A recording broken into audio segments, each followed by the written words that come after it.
Hello everyone, आज के इस वीडियो में हम बात करेंगे क्लास 12th की पॉलिटिकल साइंस की बुक 1 का चैप्टर नंबर 3 समकालीन दक्षिण एशिया के मोस्ट इंपॉर्टेंट क्वेश्चन कराने वाला हूँ। चैप्टर की वीडियो तो मैंने ऑलरेडी बना रखी है, अगर आपने नहीं देखी है तो आप जाके प्लेलिस्ट में सारे चैप्टर आराम से देख सकते हैं। ठीक है, बुक 1 के सारे चैप्टर करा रखे हैं, बुक 2 के 2 चैप्टर करा रखे हैं क्योंकि मिड टर्म तक 2 ही आ रहे थे। इसके बाद मैं आपको आगे के चैप्टर करा दूंगा। और 1 नंबर वाले क्वेश्चन जो आपके एमसीक्यू होते हैं उस पर मैंने ऑलरेडी लाइव क्लासेस करा के आपको एमसीक्यू करा रखे हैं। ठीक है, सारे नोट्स, ठीक है, जितने भी आप इस वीडियो में इंपॉर्टेंट क्वेश्चन देखोगे ये क्वेश्चन तो मिलेंगे, प्लस में और भी बहुत सारे क्वेश्चन मैं आपको वेबसाइट में प्रोवाइड कराने वाला हूँ। फ्री में आपको मिल जाएगा। गूगल पे जाके eklavyastudypoint.com सर्च करो, उसके बाद क्लास 12th में जाओ, फिर अपना सब्जेक्ट चूज करो। सब्जेक्ट चूज करने के बाद आपके सामने टेबल आएगी। टेबल में आप यहाँ पे देख रहे हो शॉर्ट और लॉन्ग क्वेश्चन, यानी शॉर्ट प्लस लॉन्ग क्वेश्चन। यहाँ पर क्लिक करोगे तो आपको ये जो वीडियो में क्वेश्चन दिख रहे हैं ये मिलेंगे। इसके अलावा भी बहुत सारे क्वेश्चन हम और डालने वाले हैं, ऐड करने वाले हैं, वो भी आपको मिल जाएंगे। प्रीवियस ईयर में आए हुए क्वेश्चन का सोल्यूशन भी आपको हमारी वेबसाइट में फ्री में मिल जाएगा। ठीक है, आप वहां से पढ़ सकते हो। और इस वीडियो में हम 2 नंबर, 4 नंबर, 6 नंबर के क्वेश्चन को कवर करने वाले हैं। देखिए, आपका पेपर जो होता है वो सेक्शन में बटा होता है। सेक्शन ए आपके एमसीक्यू क्वेश्चन आते हैं 1 मार्क्स वाले, उसके बाद सेक्शन बी आता है, ठीक है, 2 नंबर के क्वेश्चन आते हैं। फिर आपका सेक्शन डी है शायद, सी डी, इस तरीके से उसमें 4 और 6 नंबर के क्वेश्चन आते हैं। तो ये सारे मैं यहाँ पे कराने वाला हूँ। अब आपके सामने पहला क्वेश्चन है, सबसे पहला क्वेश्चन पेपर में पूछा हुआ क्वेश्चन है, बहुत ज्यादा पूछा जाता है कि दक्षिण एशिया के जो देश हैं इनकी जो मुख्य समस्या है वो बतानी है, या फिर दक्षिण एशिया के जो देश हैं उनके सामने मुख्य चुनौतियां कौन सी है। दोनों क्वेश्चन एक ही है, थोड़ा सा लैंग्वेज को घुमा दिया है। तो पेपर में क्या होता है, कभी कभी ज्यादा सिंपल नहीं देते, थोड़ा सा लैंग्वेज को घुमा देते हैं और ऐसे आपसे पूछ लिए जाते हैं। तो बहुत साधारण सा क्वेश्चन है, सीधा सीधा आंसर हम बताएंगे। यहाँ पे बात कर रहे हैं दक्षिण एशिया की। तो दक्षिण एशिया का जो क्षेत्र है ना, अगर आप वर्ल्ड मैप में देखोगे जो दक्षिण एशिया वाला क्षेत्र है वो संघर्षों वाला क्षेत्र है। ठीक है, यहाँ पे हमेशा संघर्ष होते रहते हैं। और दक्षिण एशिया के देशों के बीच में सीमा विवाद है, चाहे भारत पाकिस्तान हो, भारत चाइना की तरफ भी देखो। ठीक है, चाइना को दक्षिण एशिया का अंग नहीं माना जाता, लेकिन फिर भी भारत का चाइना से विवाद है, पाकिस्तान से विवाद है। इसी तरीके से बांग्लादेश और पाकिस्तान के बीच में विवाद हो जाता है। तो विभिन्न देशों के बीच में विवाद रहता है। दक्षिण एशिया के देशों के बीच में नदी जल बंटवारे को लेकर भी विवाद है, जैसे भारत पाकिस्तान, भारत बांग्लादेश, इनके बीच में नदी जल को लेकर विवाद है। अगर हम श्रीलंका की तरफ जाएं तो हम देखते हैं कि वहाँ पे जातीय संघर्ष है, यानी कि दक्षिण एशिया में जातीय संघर्ष भी देखने को मिलता है।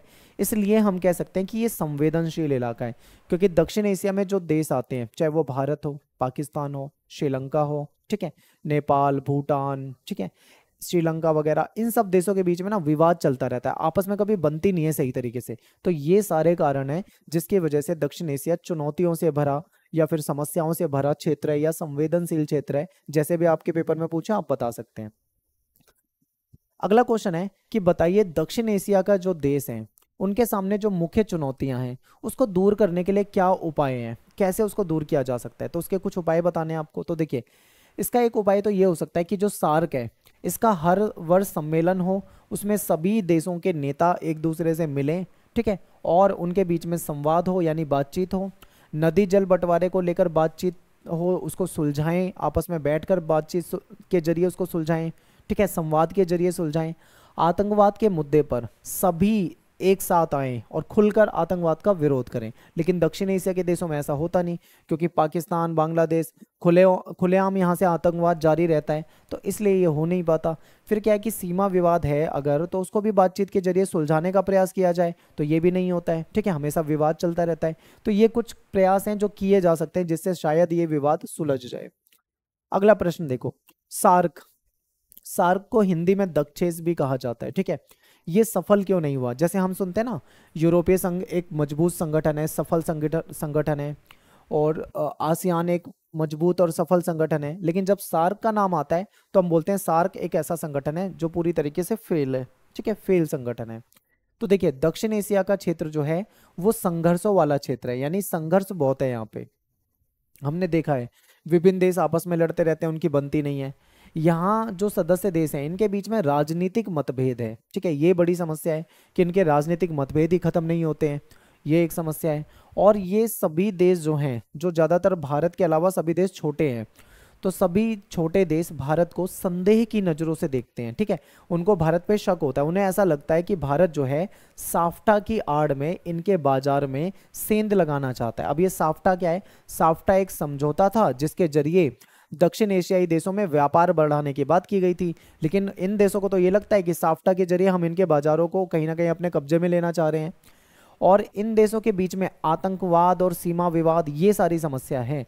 इतनी सारी समस्या होने के बाद इनका कोई सुलझाव नहीं हुआ, इन समस्याओं को कोई सॉल्व नहीं कर पाया, इसीलिए जो सार्क है वो फेल हो गया, ठीक है, असफल हो गया। क्लियर है? नेक्स्ट क्वेश्चन देखते हैं, ठीक है। अब ये देखो मैप है यहाँ पे, या मैप में आपको ये बताना चाह रहा हूँ मैं, एक बार मैप को ध्यान से देखो। यहाँ पे जो है ना, ये एशिया है, लेकिन हमें बात करनी है दक्षिण एशिया की, तो ये जो नीचे वाला हिस्सा आता है ये दक्षिण एशिया आ जाता है। और ये जो क्षेत्र है ना, ये संवेदनशील क्षेत्र है, जो अभी हमने पढ़ा था वो ये क्षेत्र है, मैप में भी आपको पता होना चाहिए। अब आगे चलते हैं, नेक्स्ट है क्वेश्चन, और ये पेपर में बहुत ज्यादा पूछा जाता है, मैं इसको इंपॉर्टेंट क्वेश्चन कह रहा हूँ, आप इसको इंपॉर्टेंट क्वेश्चन मान लीजिए और इसको बिल्कुल याद करके जाना है, ठीक है। इंपॉर्टेंट क्वेश्चन के नजरिए से देखें तो क्वेश्चन ये बनता है कि बताइए पाकिस्तान जो है यहाँ पे लोकतंत्र जो है स्थायी क्यों नहीं रह पाया। यानी पाकिस्तान में कभी सेना का शासन आ जाता है, कभी लोकतांत्रिक सरकार आ जाती है, और लोकतांत्रिक भी जब आती है ना, वो नाम की लोकतांत्रिक है, रियल में तो वो सेना का ही शासन होता है, ठीक है। यानी कि यहाँ पे लोकतंत्र कहीं ना कहीं स्थायी रूप से नहीं रह पाया। उसके पीछे क्या रीजन है, क्या कारण है? तो बहुत सारे कारण हैं, जैसे कि देखो यहाँ पे सेना का दबदबा है पाकिस्तान में, ठीक है। यहाँ पे जो धर्म गुरु हैं, उनके जो मौलाना वगैरह हैं कट्टरपंथी, उनका यहाँ पे दबदबा रहता है। और भूस्वामी अभिजन जो है, यानी जो जिनके पास बड़ी बड़ी जमीनें हैं, जो ताकतवर लोग हैं, उनका दबदबा रहता है सत्ता में, इसलिए लोकतंत्र यहाँ पे नहीं आ पाया, पहला कारण। फिर क्या है कि भारत के साथ हमेशा पाकिस्तान के संबंध कैसे रहते हैं? तनावपूर्ण रहते हैं। आपने देखा होगा भारत और पाकिस्तान के बीच में कहीं ना कहीं स्थिति कभी भी सामान्य हुई नहीं है आज तक। तो ये जो तनावपूर्ण संबंध रहने के कारण पाकिस्तान में जो है सेना समर्थक समूह जो हैं वो ज्यादा शक्तिशाली हैं, क्योंकि भाई लोग इनको ज्यादा सपोर्ट करते हैं, ठीक है, ये एक रीजन है। फिर यहाँ की जो राजनीतिक पार्टियां हैं वो भ्रष्ट है, यानी भ्रष्टाचार बहुत है। अब आप कहोगे भारत में भी तो ऐसा है, तो भारत में भी हो सकता है, लेकिन यहाँ पे तो भारत से भी ज्यादा है, यानी बहुत ज्यादा भ्रष्टाचार यहाँ पे है। पाकिस्तान में लोकतांत्रिक शासन को चलाने के लिए इनको कभी भी कोई अंतर्राष्ट्रीय समर्थन नहीं मिला। पश्चिमी देशों ने तो खूब बढ़ावा दिया है यहाँ पे एक तरह से सैन्य शासन को अपने फायदे के चक्कर में, और इनको ये चीज समझ में नहीं आती। ये सेना के शासन को बहुत बेहतर मानते हैं, इनको वही सही लगता है, इसीलिए कभी भी यहाँ पे लोकतंत्र जो है सफलतापूर्वक कायम नहीं हो पाया। अगले क्वेश्चन को देखते हैं, ये क्वेश्चन बहुत ज्यादा आता है, इंपॉर्टेंट क्वेश्चन। देखो मैं आपको पहले ही बता रहा हूँ, जितने भी क्वेश्चन मैं आपको करा रहा हूं ना, ये सारे इंपॉर्टेंट क्वेश्चन है, आपके पेपर में यहीं से क्वेश्चन देखने को मिलेंगे आपको। तो इन क्वेश्चनों को इग्नोर मत करना, बेशक से वीडियो 2 बार देखो 3 बार देखो, पर ये क्वेश्चन बिल्कुल याद करके जाना, ठीक है। ये क्वेश्चन आपके लिए बिल्कुल रामबाण साबित होने वाले हैं। तो अब यहाँ पे बात करनी है भारत और बांग्लादेश, ठीक है, दोनों पड़ोसी देश हैं। भारत और बांग्लादेश के बीच में कुछ मुद्दे ऐसे हैं जिसपे इनकी सहमति है, यानी सहयोग है। कुछ मुद्दे ऐसे हैं जिसपे असहमति है, यानी कि सहयोग नहीं हो पाया है। तो वो कौन से मुद्दे हैं जिसपे सहमति है और वो कौन से मुद्दे हैं जिसमें असहमति है, आपसे ये पूछा हुआ है। तो सबसे पहले हम सहमति देख लेते हैं, किन मुद्दों पे इनकी बातें बन गई है, सहमति हो गई है। तो देखिए, आपदा प्रबंधन का मुद्दा, ठीक है, आपदा प्रबंधन का मुद्दा जो है इस पे दोनों देशों की बन गई है। पर्यावरण के मुद्दे पे भी दोनों देशों की सहमति बनी है। लुक ईस्ट और एक्ट ईस्ट की जो नीति है, इस पे भी कहीं ना कहीं बात चली और ये भी सुलझ गया।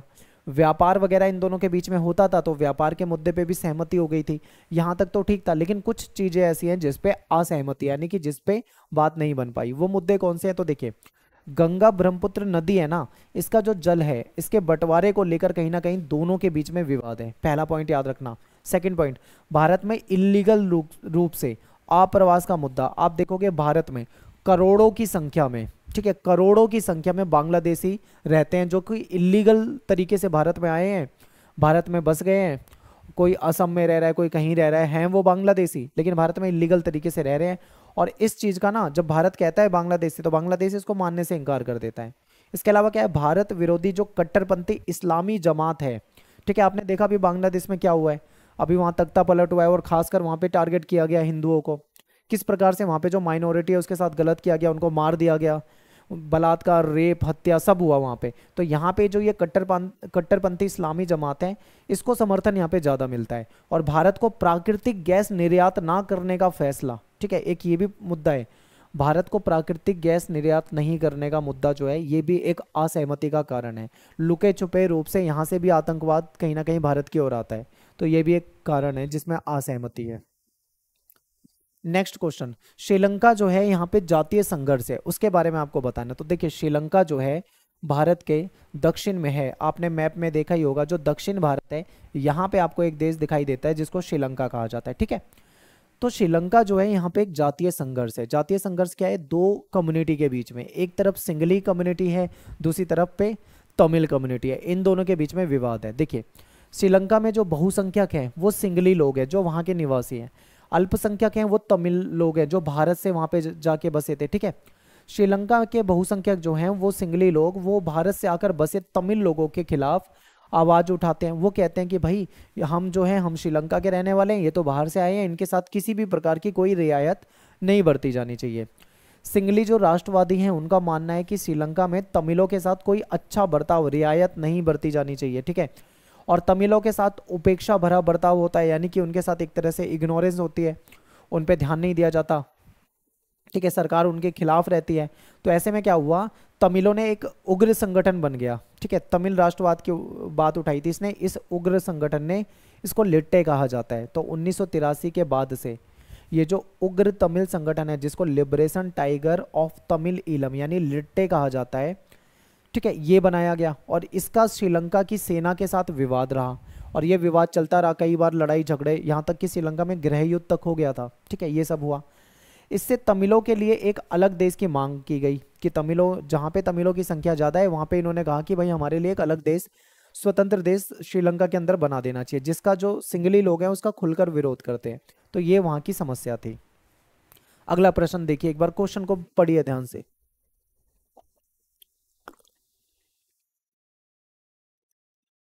क्वेश्चन है कि भारत ने श्रीलंका में शांति सेना कब भेजी थी, क्यों भेजी थी, और बिना लक्ष्य हासिल किए अपनी सेना को क्यों बुला लिया।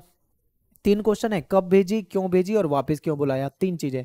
तो देखिए 1987 में भारत ने श्रीलंका में अपनी शांति सेना भेजी थी। शांति सेना मतलब लड़ाई करने के लिए नहीं भेजी थी, श्रीलंका की सरकार और वहां के तमिलों के बीच में जो विवाद चल रहा था उसको सुलझाने के लिए, एक समझौता कराने के नजरिए से हमने भेजी थी सेना। कब भेजी थी? 1987 में। तो कब भेजी थी इसका आंसर मिल गया। अब दूसरा है क्यों भेजी थी, ठीक है। तो देखिए श्रीलंका की सरकार और तमिल लोगों के बीच में जो रिलेशन थे, रिश्ते थे, वो सामान्य करने के लिए, उनके बीच में समझौता कराने के लिए भेजी थी। ये भी आपको जवाब मिल गया। फिर क्या हुआ, हमारी सेना गई तो वहां समझौता कराने थी, लेकिन वहां जो लिट्टे है उसके साथ ही उसका संघर्ष हो गया, इसकी वजह से वापिस सेना को बुलाना पड़ा, ठीक है। बिना लक्ष्य हासिल किए 1989 में सेना को वापस बुलाना पड़ा। तो ये थी पूरी कहानी, यहां से आपके पेपर में क्वेश्चन बन सकता है। अगला क्वेश्चन देखो, श्रीलंका में जातीय संघर्ष के बावजूद, वहां पे जातीय संघर्ष है, गृह युद्ध हुआ, सब कुछ हुआ, उसके बावजूद आर्थिक रूप से देखें तो वहां पे काफी उन्नति हुई थी। स्पष्ट कीजिए। तो देखिए श्रीलंका में सिंगली लोग जो हैं वो बहुसंख्यक है, ठीक है, और अल्पसंख्यक कौन है? तमिल है, ये आपको पता है। इनके बीच में जातीय संघर्ष है, लेकिन इसके बावजूद भी श्रीलंका काफी डेवलप हुआ। इसने कुछ ऐसे कदम उठाए जिसकी वजह से श्रीलंका की अर्थव्यवस्था को फायदा हुआ था। सबसे पहला काम तो इन्होंने क्या करा, जनसंख्या वृद्धि पर काबू पाया, यानी जनसंख्या वृद्धि पर कंट्रोल करने के लिए सबसे आप ये मान लो कि दक्षिण एशिया में अगर किसी ने सबसे पहले अपनी जनसंख्या पे कंट्रोल किया है ना, तो वो श्रीलंका है। तो पहला पॉइंट ये है, ये याद रखना। सेकंड पॉइंट क्या है कि दक्षिण एशिया में अपनी अर्थव्यवस्था का सबसे पहले उदारीकरण करना, ठीक है, यानी लिबरलाइजेशन वाली व्यवस्था को इन्होंने अपना लिया। अब उदारीकरण का मतलब क्या होता है? उदारीकरण एक वेस्टर्न थॉट है, यानी कि ये जो पश्चिमी देशों से आया है, इसके तहत क्या होता है, ज़्यादा से ज़्यादा व्यापार किया जाता है, अपनी अर्थव्यवस्था को लिबरल बनाया जाता है, यानी कि बाहर के लिए अपने रास्ते खोल दिए जाते हैं व्यापार के लिए। और इसमें ये बात रखी जाती है कि आप हमारे देश में आइए, इन्वेस्ट कीजिए, व्यापार कीजिए, हम आपके लिए जो लाइसेंस प्रणाली है उसको धीरे धीरे खत्म कर देंगे या फिर उसको इतना आसान बना देंगे कि कोई भी हमसे व्यापार कर सकता है। इसको बोलते हैं उदारीकरण। तो इसने अर्थव्यवस्था का उदारीकरण किया, ठीक है।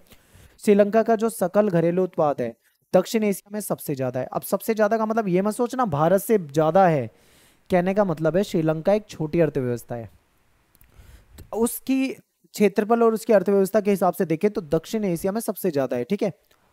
आगे देखो, संघर्षों के बावजूद श्रीलंका में लोकतांत्रिक राज व्यवस्था जो है वो कायम है, यानी इतने संघर्ष हुए, सब कुछ हुआ, लेकिन जब से श्रीलंका आजाद हुआ तब से लेके आज तक श्रीलंका में लोकतंत्र कायम है।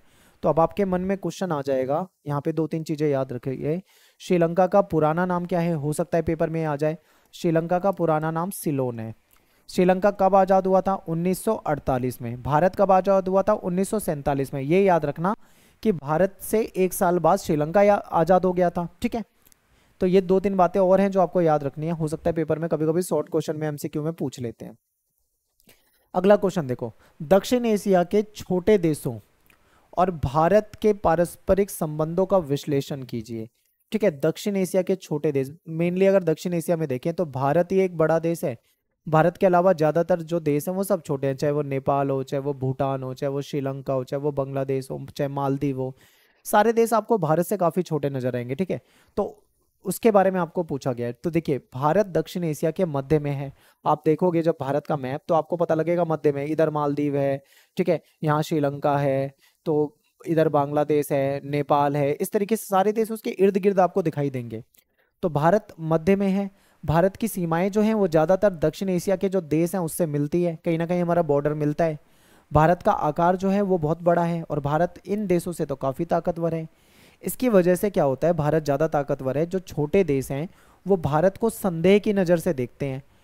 ठीक है, भारत की सरकार को ऐसा लगता है कि उनको हमेशा ये लगता है कि पड़ोसी देश जो है वो बेवजह हमारा फ़ायदा उठा लेते हैं। भारत नहीं चाहता कि इन देशों में राजनीतिक अस्थिरता पैदा हो। हालांकि पिछले समय से आप देखोगे हर देश में अस्थिरता रही है भारत के अलावा।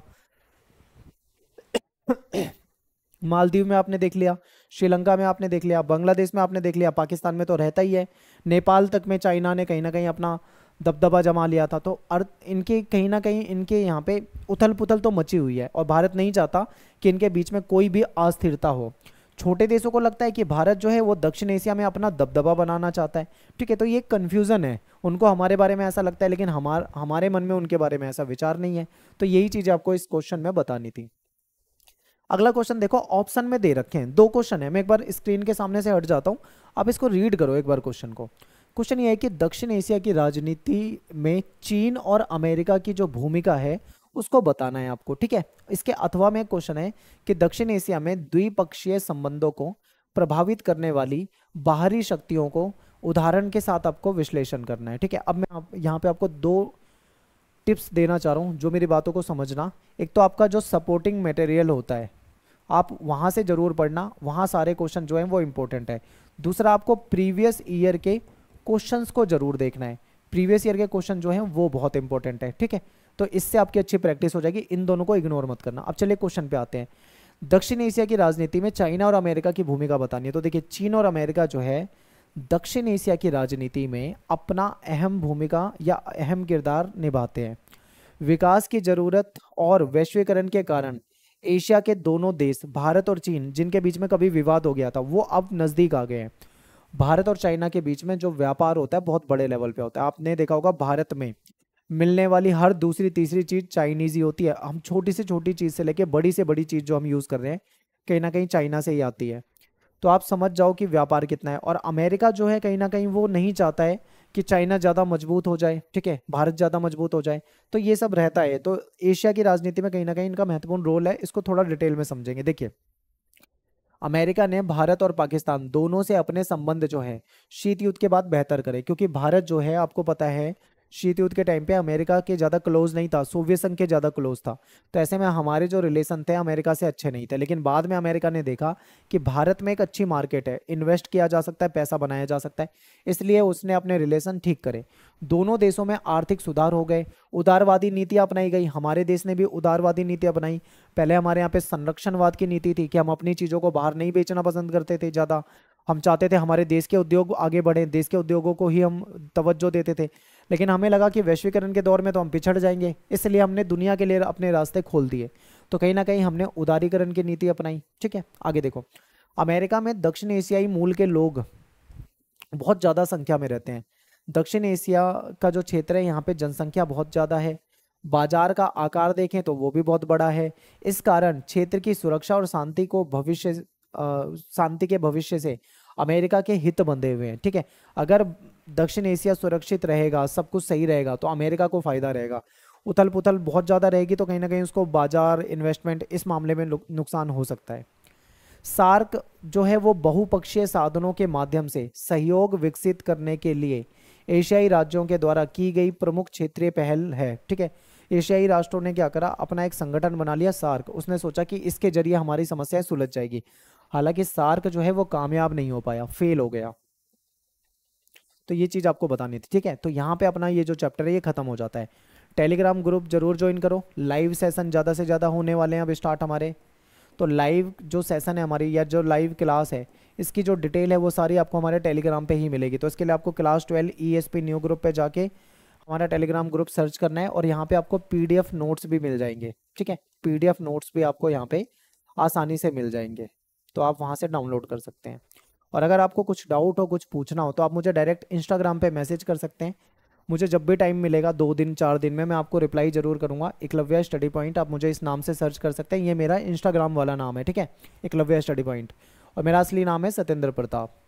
तो मिलते हैं नेक्स्ट वीडियो में। Thanks for watching. जय हिंद, जय भारत।